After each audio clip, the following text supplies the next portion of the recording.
Hello guys, today we'll talk about Nintendo Switch and 5 games that should never come to Nintendo Switch. So of course there's a lot of games that have come out over the times that are just not good. Of course, like if any medium, there's going to be bad games. And we're going over 5 games that should never come on the Switch. Number 1. Bubsy 3D. Yes. Bubsy 3D is one of the worst games of all time. We all know it is. Bubsy 3D is a way worse version of Mario 64. And you play as Bubsy, a character that nobody wants. It also won the Gold X reward. I don't know what the hell Gold X reward is, but it won that.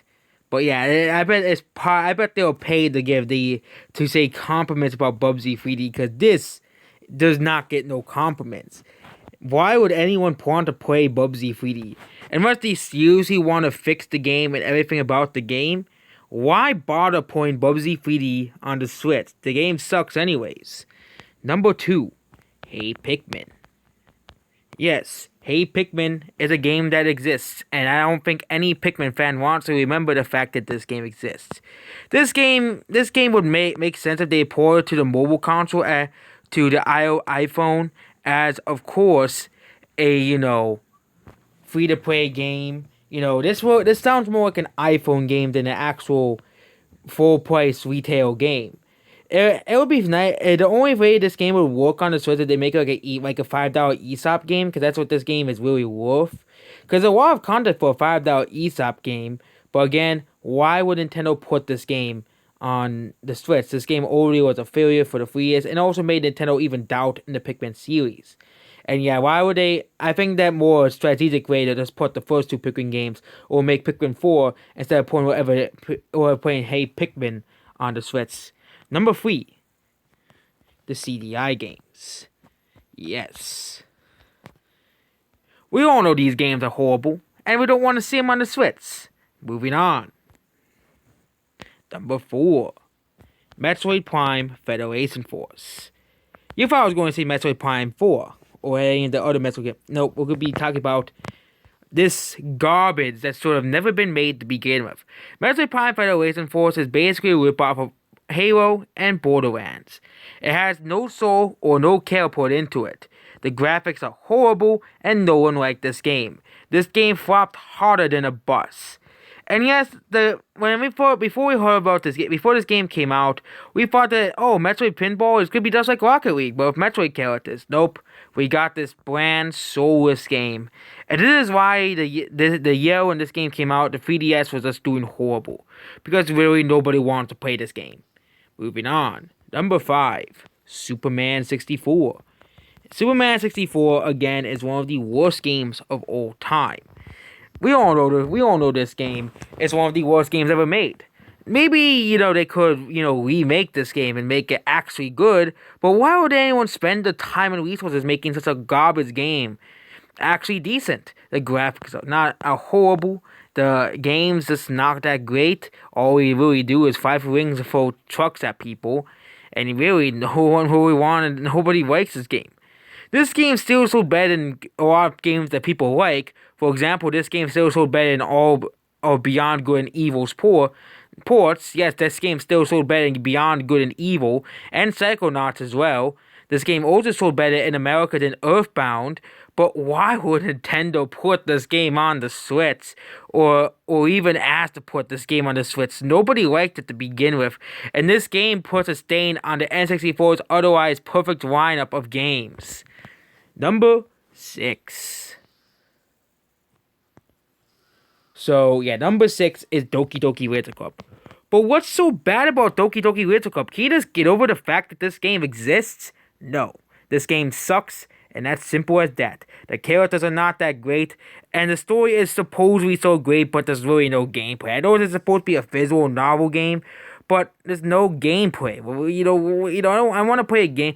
At least the game was free, but the characters are just not that great. Monica's a horrible character, and deserves to be in the fire with Abby from The Last of Us Part 2 and May from Overwatch as the worst female characters of all time. Number 7. Worst games that will never be ported to the Switch. Well, we have a doozy for you.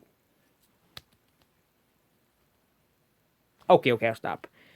Bomberman Act Zero. We all know this horrible Xbox 360 game.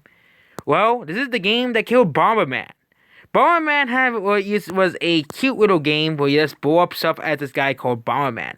Bomberman, oh, let's make Bomberman this boring, soulless guy that has no personality. Yeah, this is not a Bomberman game. This would be called Crapperman because it's not a Bomberman game. And yeah, no one bought this. No one's gonna buy this soulless piece of crap at all. Keep normal Bomberman. Yeah, the Bomberman R was much better than this game. Number 8, Sonic 06. Yes. We all know the infamous Sonic 06. And actually, I think this game would have been actually decent without all the glitches. But again, why would Sega remake one of the biggest tragedies of all time instead of just remaking Sonic Adventure 1 and 2? Those games are classics. This is not. I think this game could be I think this game does have a chance of being remade without all the glitches and the storyline being a bit better. But why wouldn't Sega just put the resources to just make it a new Sonic game that instead of just remaking old Sonic games? Why? They haven't really done it with any other old Sonic games besides put them in like a collection and decide, okay, this is all you get, we're done. Number 9. Number 9 games that will not be ported to the Switch. Aquaman Battle for Atlantis. Yes. One of the worst GameCube games of all time. Of course, this game is going to be on the list because this game sucks. Why would they want to put a garbage game on the Switch? I know they're releasing a lot of classic games on the Switch, like Sponsor Battle for Key Bottom, but keep this game out of here. Aquaman Battle for Atlantis just sucks. It just sucks. Moving on. Number 10. Ninja Breadman. This is the last game on the list, and Ninja Breadman is just... Our methods include games like Baldi's Basics, E.T. for Atari, any LGN game, or just literally any other bad game.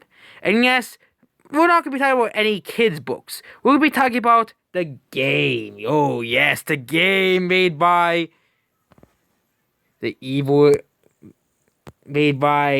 alien. Oh yes, no wonder why this game is so horrible. It's made by freaking aliens. But yep, this is a bad game, man. It's just a horrible game. Why would you play this over Mario Galaxy? I know Mario Galaxy isn't even that great of a Mario. It's one of my least favorite Mario games. But come on, Ninja Breadman is like way worse. Way worse. There's no redeeming factors about Ninja Breadman. Ninja Breadman just sucks. He sucks as a character. His game sucks, and there's nothing redeeming or good about Ninja Breadman. And yes, we can go all day about more bad games that should never be ported to the Switch. You know, any mobile games, you know, keep those away from the Switch. You know, keep, Crash of Clans from the Switch, away from the Switch. Keep, and of course, keep any EA game, any bad EA games from the Switch that, want to, spend that want to make you spend $4,000, that force you to, pay for loot boxes. Yeah, that's basically it. Goodbye.